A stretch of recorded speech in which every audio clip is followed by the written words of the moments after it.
I'm 11 years old, and I'm going to the movies with my parents to see Burt Reynolds in Semi-Tough. My brother and I decide to sit on the opposite side of the theater of them so we don't have to be near them. In the middle of a movie, there's a scene that comes on with a large crowd of people, just like this. And a man steps forward, and he shouts out at the audience, "You're all assholes!" In that very moment, I hear a voice from across the entire theater. "Lisa, they're calling you."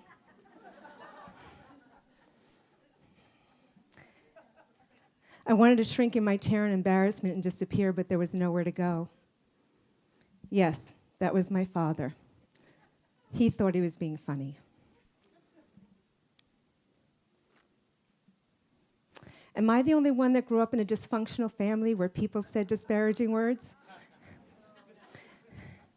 I believed I was an AH. After all, I heard it all the time. Today I know it's not true, but as a child it was very real. Know that the word belief has a 3-letter word in the middle of it. It's the word lie. It's the lie you tell yourself. Studies have shown that 55% of your beliefs were formed by the time you're 5 years old. They were the seeds that were planted by well-meaning teachers, preachers, parents, and guardians. Can we then conclude the other 45% of your beliefs were built on a shaky foundation, to say the least? I didn't know that I can stand guard at the gate and decide whether or not to own something that didn't serve me. Instead, I chose to own what I was told. I hated being called AH. I would have loved it if my dad called me princess, but that never happened. Your mind doesn't know the difference between what is real and vividly imagined. Those powerful initials led me to look for different experiences that would validate my belief that I had no value. And the lie I told myself was I wasn't worthy of love. Understand your unconscious mind's job is to help you get what you want faster and easier.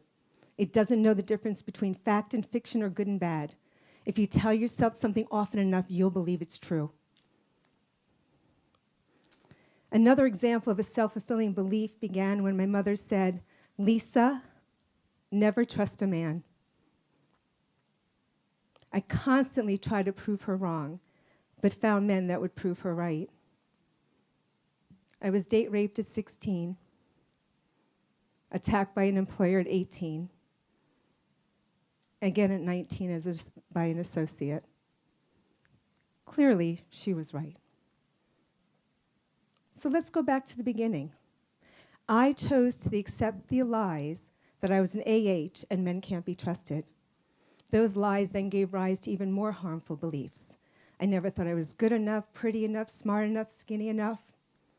I got ulcers from the stress, fell into depression, became a compulsive overeater, binge eater, bulimic.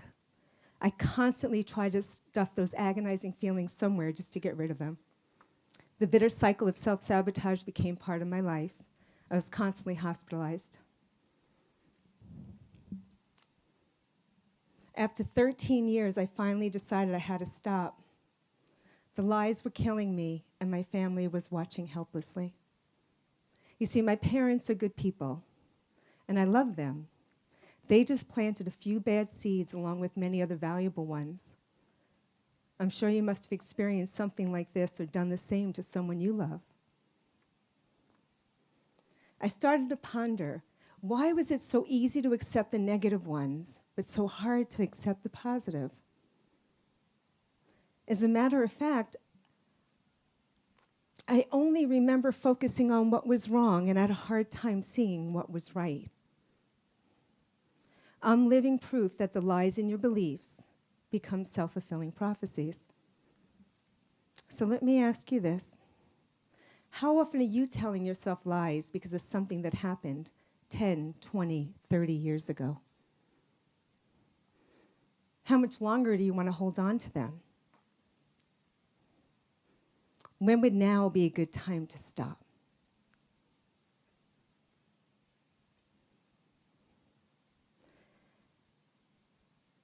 My truth is 40 years ago, when I was told to never trust a man, I found proof to make it true. I'm not saying I asked to get raped, but the unconscious fears led me towards bad decisions that resulted in years of shame, blame, and therapy. So I stand before you today to ask you to show up. For you, stop the lies. I stopped believing I was an AH. I showed up for me. Ironically enough, look where we are now.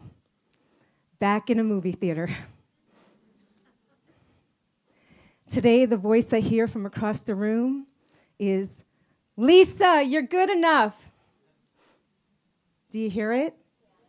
Do you hear your own beliefs telling you you're good enough too? You see, just like in the movies, my story, my love story, ended up with a happily ever after. I didn't need my father to call me princess because I became one in the end on my own.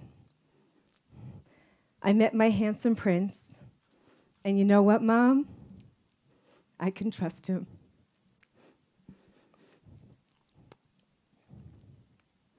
As I tell you my story, I'm sure you have your own. From dysfunctional families to your own lies. Remember this. The next time a belief makes you feel uncomfortable, instead of saying, what's wrong with me, ask yourself, does this serve me? If it doesn't, get rid of it.